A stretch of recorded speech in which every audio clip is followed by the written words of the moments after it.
Quando a gente ouve a palavra latim, o que vem à mente? Provavelmente livros velhos, empoeirados, umas aulas de gramática bem complicadas, né? Mas e se eu disser que o latim, na verdade, nunca morreu? Que a história dele não é sobre um fim, mas sobre uma transformação simplesmente incrível. E o seu legado? Bom, ele está literalmente em toda parte ao nosso redor. Essa é a grande questão, não é mesmo? A ideia de que o latim é uma língua morta está por aí em todo lugar. Só que aqui a gente vai desafiar um pouco essa ideia. O que vamos descobrir juntos não é uma história sobre o fim, mas sim sobre uma transformação impressionante. E para começar, olha só que coisa. O alfabeto que usamos todos os dias para escrever em português, inglês, espanhol é o alfabeto latino. A escrita dele está espalhada pelo mundo inteiro. Então fica a pergunta: quão morta uma língua pode ser se a sua base, a sua estrutura fundamental está em todo lugar? Certo. Então, vamos voltar lá para o começo de tudo. Para a gente entender o legado, a gente precisa primeiro entender a língua em si. O que é que tornava o latim tão poderoso a ponto de dominar o mundo ocidental por séculos? Bom, aqui está um dos grandes segredos do latim. Ele era uma língua que a gente chama de flexiva. Para entender isso, é só pensar no nosso português. Aqui, a ordem das palavras importa, e muito. O cão mordeu o homem é bem diferente de o homem mordeu o cão. Já no latim, a mágica acontecia no finalzinho das palavras. A frase podia ser embaralhada e o significado continuava o mesmo, porque eram as terminações que diziam quem era o sujeito e quem era o objeto. Era quase como um código embutido em cada palavra. E como é que eles faziam essa mágica acontecer? Por meio dos casos gramaticais. Cada palavra mudava o final para mostrar qual era o seu papel na frase. Tinha uma terminação específica para o sujeito, o nominativo, outra para o objeto, o acusativo, e por aí vai. A função da palavra estava literalmente escrita nela. Um sistema genial, super poderoso. Mas, peraí, como é que um dialeto de uma pequena região da Itália se tornou a língua de um império gigantesco? A resposta, na verdade, é bem direta. O latim cresceu junto com o poder de Roma. A língua seguiu as legiões, as estradas, o comércio. E o mais fascinante é ver que o latim não era uma coisa só, estática. Ele estava sempre mudando. Começou com umas inscrições bem rústicas, evoluiu para uma literatura arcaica, chegou no seu auge de elegância com Cícero e Virgílio, e depois se transformou na língua falada pelo povo, o tal do latim vulgar, que continuou sendo usado até a Idade Média. Era uma língua viva, em constante evolução.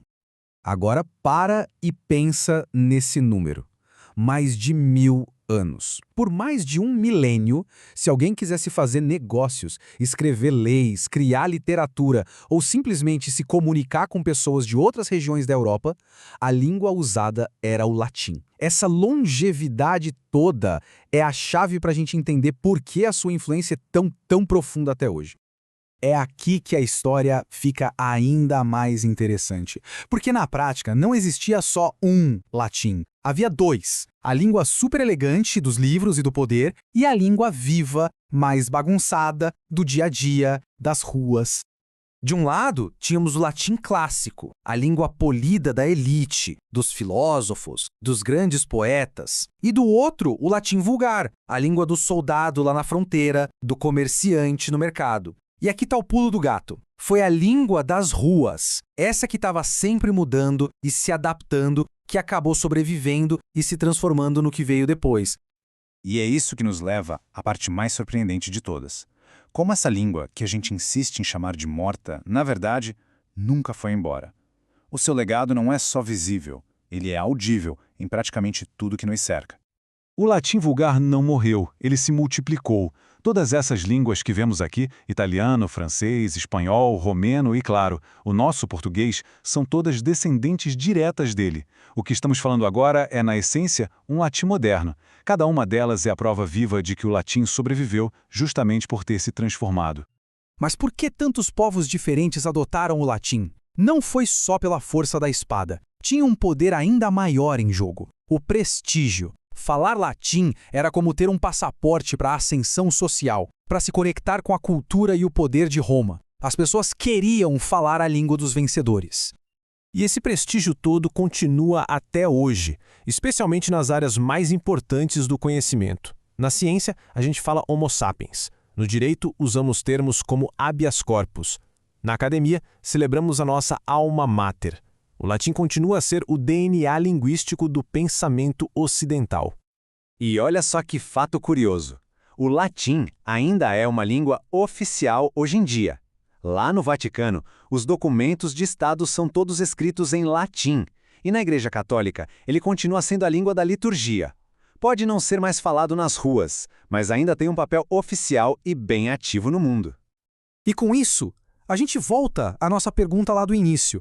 Se uma língua deixa de ser falada da sua forma antiga, mas se transforma em centenas de outras, e se o seu vocabulário ainda sustenta a ciência, o direito, será que ela realmente morreu? Ou será que ela encontrou uma forma muito mais poderosa de imortalidade? A história do latim nos mostra que talvez viver para uma língua signifique simplesmente se recusar a parar de mudar.